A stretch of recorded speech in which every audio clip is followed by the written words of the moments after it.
and very often it's the initial steps that are going to be the determining factor for what follows. So emergency planning, operational planning, contingency plans, if you have those contingency plans, it means you're going to have the tools necessary. And that's why we have invited Ipieca to speak to us with an original analysis of the choices to be made by decision makers. Peter Taylor is going to explain the method, and it is Sophie Depraz who's going to tell us about Ipieca and the fundamental, essential role played by Ipieca. Over to you, Mrs. Depraz. Okay, thank you. Good morning, everyone. So I'm Sophie Depraz. I'm the program director for Ipieca. I'll give you a 3-minute intro before handing over to Peter. So in a nutshell, Ipieca is an oil and gas industry association, and our vision is to improve the oil and gas industry environmental and social performance as a key contribution to the energy transition. So we are the only global association involving both the upstream and the downstream part of the industry, and we've been around for over 45 years. And our main goal is to develop, share and promote good practices, sort of try to enhance our member knowledge and understanding of a number of issues, and work in partnership with quite a lot of stakeholders. So in terms of our membership, I'm sure you will recognize quite a lot of these logos. So I'm not going to go through them, but basically we've got all the major oil and gas industry companies, as well as national oil and gas companies and smaller independent. Our membership is now up to 46 because we got 2 new members quite recently. And then we've also got a large spectrum of what we call association members. And these cover national, regional or international, really covering a large geographical area. Oops. That's the wrong, sorry. What I wanted to say before the Hospital Working Group, which is one of our key group, is the issues we cover climate change, social responsibility, reporting, sustainable development goals, health issues, and then last but not least, our hospital group, which is the purpose of our discussion today. It's one of our longest standing group. It's actually the longest standing group because we formed the hospital working group back in 1986. And the main role of the group is really to share and develop good practice around hospital preparedness and response. Our goal is also to inform key stakeholders, including regulators. And I would say that our main stakeholders in our hospital preparedness and response activity is the International Maritime Organization. Ipieca is a key link between the oil and gas industry and a number of United Nations bodies. And of course, in the case of hospital preparedness, it is the IMO that is our key stakeholder.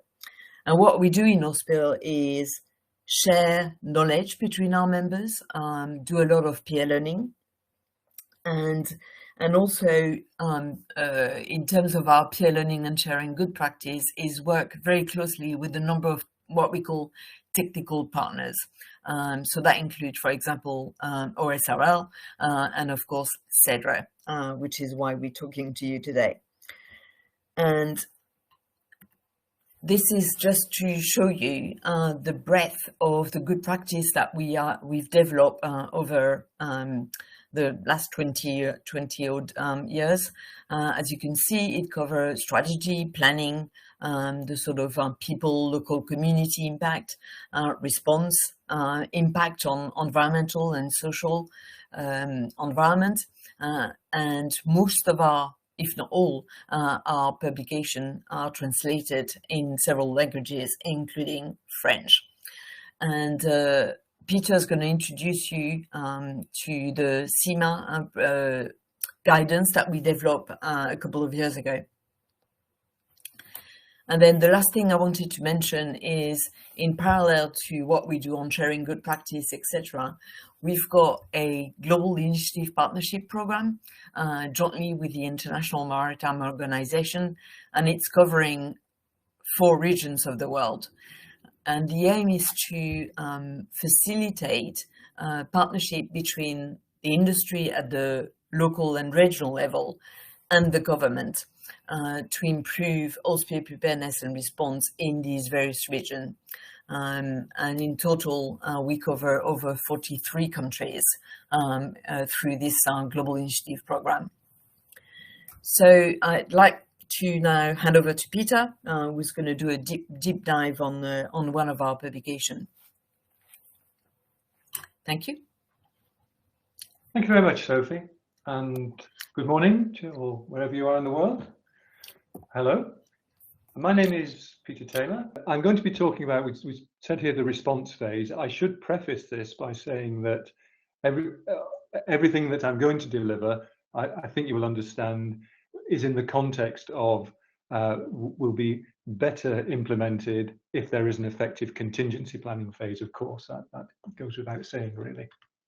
There is the 3 points of the main points in my presentation. I'll talk about what drives response and the means we have to deal with. And here I am talking primarily or solely about oil spills and oil pollution, the toolkit of what we can delve into to combat the pollution. Introduce NEIBA is the English acronym, and second English acronym, CEMA, which is a suggested methodology or an approach to deliver NEIBA. So, sticking with an English acronym, PAIR, People, Environment, Assets and Reputation. This is a mnemonic that's commonly used to prioritize our approach to deciding how to respond, decision makers choosing the best response options. And also, it was quite interesting, whenever talking about oil pollution, it is always very useful to refer to the IMO's International Convention on this subject, the International Convention on Oil Pollution Preparedness, Response and Cooperation, OPRC, known to many of us, I'm sure. And I was looking at the preamble, and the first 2 elements of the preamble. The first one is conscious of the need to preserve the human environment in general and the marine environment in particular. And secondly, recognizing the serious threat posed to the marine environment by oil pollution incidents involving ships, offshore units, seaports and oil handling facilities. So there is no question, of course, that if there is an oil pollution, if prevention has not succeeded, when of course the majority of effort should be going into prevention of pollution, but if the pollution does occur, that the environment needs protecting as a priority. So safety first, always put people first. That can be responders, or it can be the local community. But second is environment. Third, assets it tends to mean, from an industry perspective, the company assets, the facility that may be damaged and ultimately need repairing. And there can be elements, of course, of source control in terms of an asset and preventing further loss of pollution. Fourthly, then reputation, which can be governmental, or it can be the reputation of the polluter, or both. And actually some companies put a 5th one on there and change it from a pair to a pearl and put in liability, but I'll stick with those. When we think about environmental impacts, I'm sure most of us can envisage the black tides, the pollution of shorelines and birds covered in oil, the classic, if you like, imageries of oil pollution. And again, most of us, I think, are aware that oil can impact the environment in a whole variety of ways and a whole variety of different elements or categories of the environment. Environment, for most people, they probably think of ecological resources, biodiversity and conservation, etc. Which again, in the marine environment, you can have shorelines, you can have nearshore resources, and there can be some resources offshore as well, fisheries, etc., or deep coral reefs, whatever they might be, a whole range of different habitats and species that can be adversely affected by oil pollution. But down in the bottom half of my slide, of course, there are also socio-economic resources, the blue economy, and that could be a water intake for power or for desalination. It can be aquaculture, mariculture, or of course, tourism and fisheries, which are two of the major sectors that can be adversely affected if there is, particularly when there is nearshore pollution. And then my double arrow, just to emphasize here that oil, it's a three-letter word in English, but of course it covers a multitude of different products, and most oils are a mix, crude oils, potentially thousands of different compounds, most of them hydrocarbons, but very different in their behaviors, depending on the number of carbons and other chemical aspects of the oil. But generally speaking, we can categorize oils into, or the components of oil, into those that are persistent and can smother birds or beaches and shorelines, or those that are non-persistent, which don't, by their nature, can dissipate in the environment or evaporate and perhaps only be in the environment for hours or a few days, but they tend to be the more toxic. So it's a complex mix of different elements of the environment that can be impacted, and different ways. The toolkit then, what can we do? Well, I've put 4 of the main tools up there. You can see them on the screen. We probably should add in there initially, surveillance is an important tool for assessing and understanding the nature of the incident, particularly if it's out at sea, where it is and where it's heading. There's also some developing tools. I've put dispersant at the top there as a chemical treatment. We could add in there herders, which is getting increasing interest again after some decades. Herders have been around for a long time. Herders are a chemical that you can spray around a slick, and the slick will then thicken, and it can be ignited. So you can combine the top 2 there with herders and in situ burning without the need for a fireproof boom. So it's a limited toolkit, and of course all these tools have their own limitations. No one tool is suitable for all oils, and no tool is applicable in all weather conditions or sea states, etc. So that's and some tools have adverse impacts, and it's that background that led to the development of the tool I'm going to talk about, the CEMA tool. First of all, though, let me just explain NEIBA, that's environmental benefit analysis.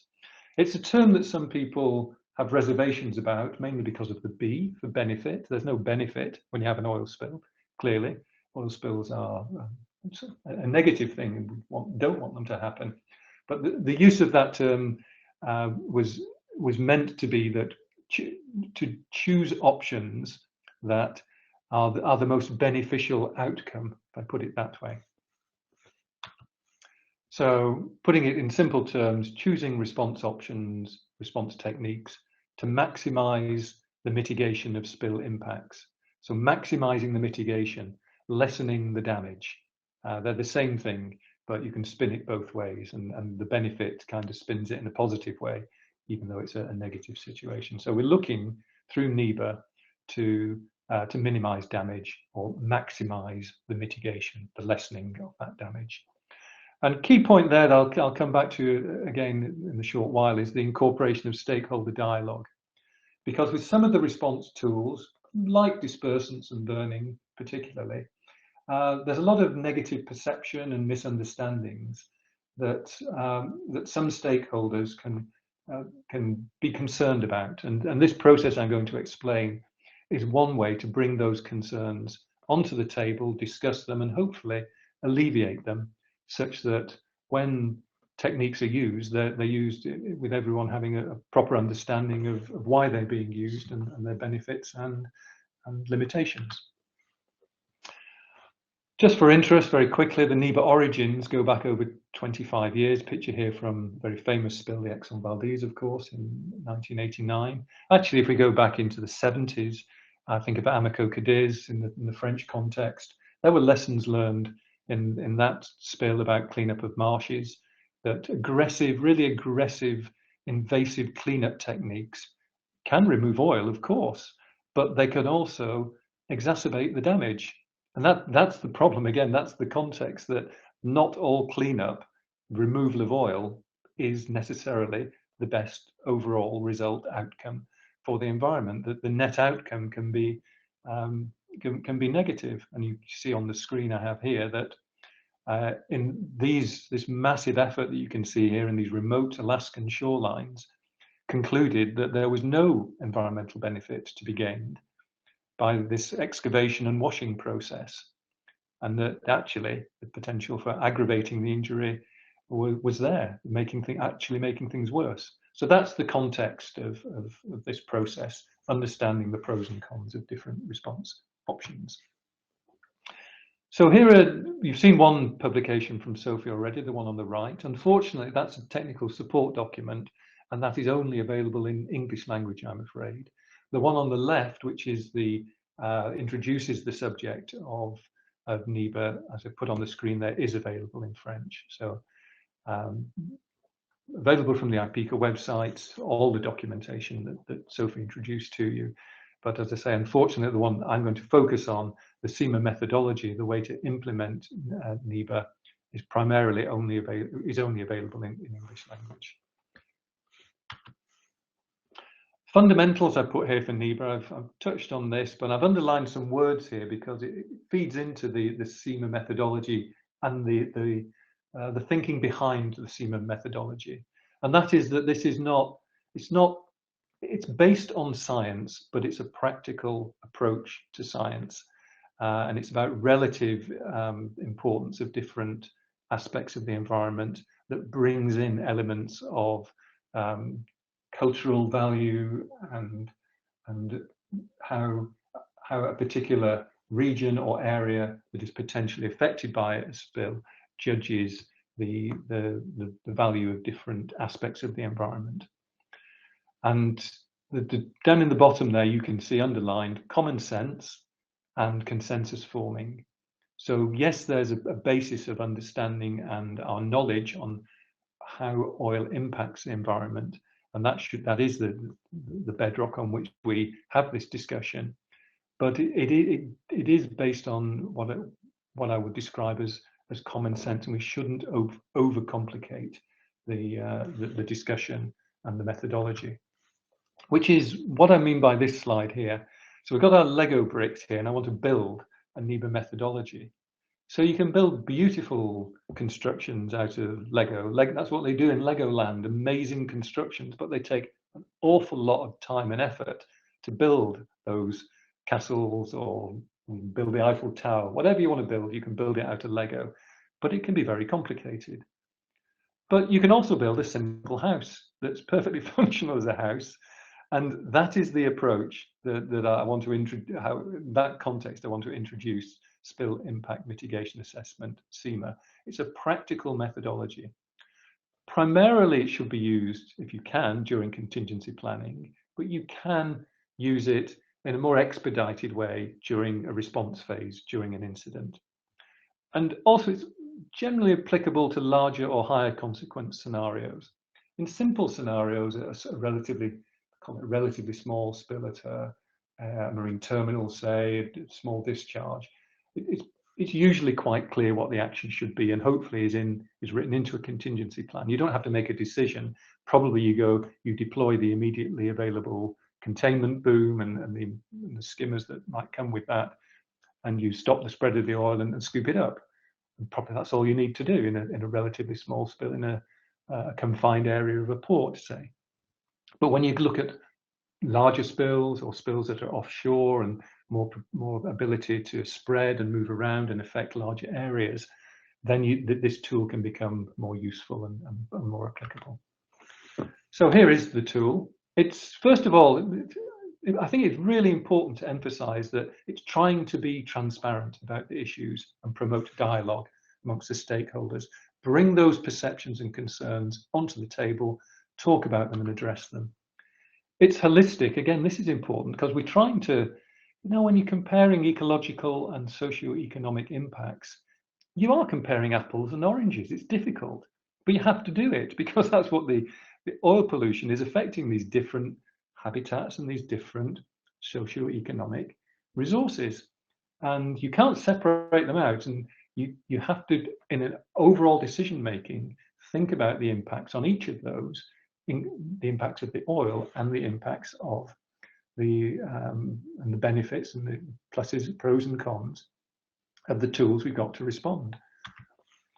The process is qualitative. You'll see some numbers, but at best it's semi-quantitative. It's meant to be a qualitative assessment.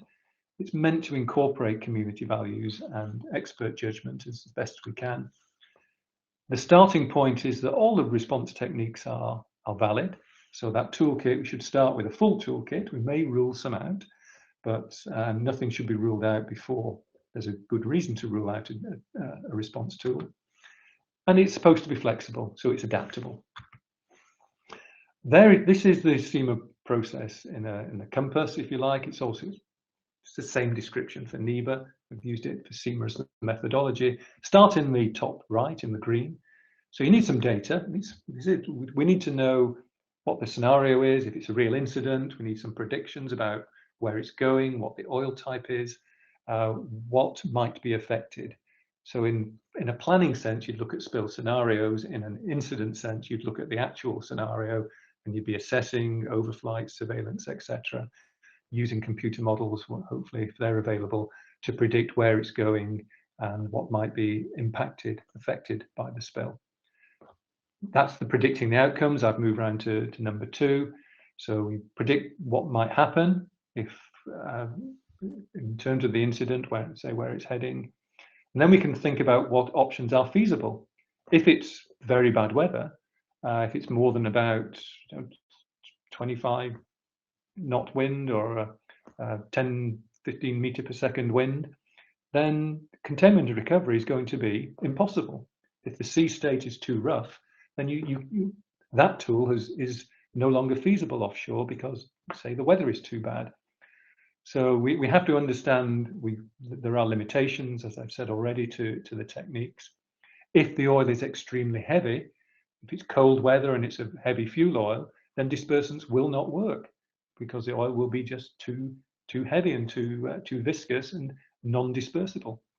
So these are factors we have to take into account. But then, having done that, number 3, we look at given our feasible options, we do the balance of trade-off by looking at the benefits and drawbacks, which I've started talking about and I'll come back to in a moment, for each option, to then select the best options. And in bigger spills, it's usually plural. So we're usually looking about prioritization of options, not just deciding which technique to use, which response technique. We're looking at which ones to use first or to put the most effort into, which to prioritize, because in big spills, almost invariably, all the options, all the response techniques are used at one point or another. So here is the so-called CEMA matrix. And if you are interested in the detail of this, I would suggest referring to the guidance document that you've already seen. But so I don't have time, of course, to go into the detail of this now, but just to explain that the principle of this, that on the left-hand column, you have the environment, if you like, compartmentalized into broad areas: seabed, lower water column, surface, air, different shorelines, etc. You can see them there on the screen. So that's the left-hand column. The other columns, the next column is, suppose we did nothing. Suppose we did not intervene, no intervention. We can make a rough, and it is very rough, and this is where I'm saying this is a very practical tool, a rough estimation of the impact if we don't intervene, if we do not respond. And we generally put it into 4 brackets of high. The impact would be minor, moderate, or major. So at that level of detail. So, and you do that for in each row for each of the resource compartments. Then you look at the feasible response options as the next column. So you can see them titled at the top there. And for each of those, you make an estimation. Well, what would be suppose if we use this technique, what would be the impact modification factor? How much could we change the outcome if we were to use that technique for each of those resource compartments. And again, the change could be minor, moderate, or major, just 3 brackets or 3 buckets. You factor those together, and that gives you a number. And each of those 3 buckets for each, the relative impact with no intervention and the modification factor for each of the response tools, the response techniques, are factored together to give a relative, what's called there, the relative impact mitigation score. And that could be a positive or it could be a negative, because as you see there on the -1, that's an orange color, with the use of dispersant, it can have a negative impact. So it actually make the impact worse for certain components of the environment as the oil is dispersed into the upper water column. Those can be totaled and they give a number, and that number you can see at the bottom, and then a ranking. The numbers are they're not quantitative, they're just illustrative, but they do allow a ranking of the feasible response techniques. And it is that simple. So in this case, in this scenario, I haven't described what the scenario is, that's kind of behind the matrix. This one would suggest that surface dispersant would be the preferred first response option. Second would be in situ burning, third shoreline booming, and last of all, in this case, containment and recovery. It doesn't mean you wouldn't do containment and recovery, and all it means is you take this matrix and you present it to the stakeholders and have a discussion, and there could be some alterations to this matrix because there's some disagreement on the inputs that you've put in. But that's the principle. The challenges of this, and I've kind of preempted maybe some people's thoughts, is it's just too simplistic. But the counter viewpoint to that is, actually, when you're choosing response options, remember here, we're not doing a resource damage assessment. We're doing a decision-making process on which tool to pull out of the toolkit first and which to use as a priority. It's not that complicated, really. The maths is flawed. Well, it's not really maths. It's not a formula. It's just a guide. And it's just bringing those issues onto the table. It doesn't quantify impact. It doesn't need to quantify impact. It's assessing relative impact or relative mitigation potential. So it's not quantifying the potential damage. It's just comparing how one tool can mitigate damage compared to another. One of my favorites here, what about laboratory studies? Now, post Macondo, post the Deepwater Horizon spill, there was an awful lot of study done, numerous papers and PhDs, etc., published. But when you look at a lot of that data, and I'll use the examples with dispersants here, they'll say, well, dispersants don't they do an awful lot of damage? Look at these papers. But when you look at some of those papers, you'll find that the studies were done in very unrealistic conditions, in small contained vessels, perhaps with concentrations of oil that do not represent what happens in the real world. So to use that data you have to be very careful about one, it takes a lot of time and effort to delve into laboratory data, but extrapolating that to real world spills can be very misleading, shall we say. Then the final one I've got there, people say, well, always the ecology should come first, should override socioeconomic features. Well, that's a kind of cultural decision. If you are in a part of the world where you have, for example, desalination plants that provide drinking water for the population, that will be your priority. Protecting desalination plants will be number one, above probably ecological concerns. So it depends where you are, but the tool itself allows that through the matrix being, well, currently the matrix the matrix is weighted towards ecology, but it can be adapted. You can change it, you can change the weighting there. But again, at the end of the day, I would say don't get too hung up on the maths. It just brings those issues onto the table for discussion.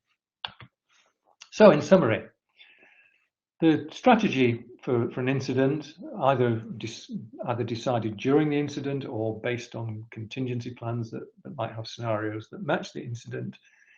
You should, of course, or the decision makers should land on techniques that mitigate the overall impact. That's the purpose of response. That's the objective. The pair. Be safe first, the P, but then secondly, we are trying to mitigate overall environmental damage. CEMA is designed as a practical tool to help do that. It is best instigated in the contingency planning.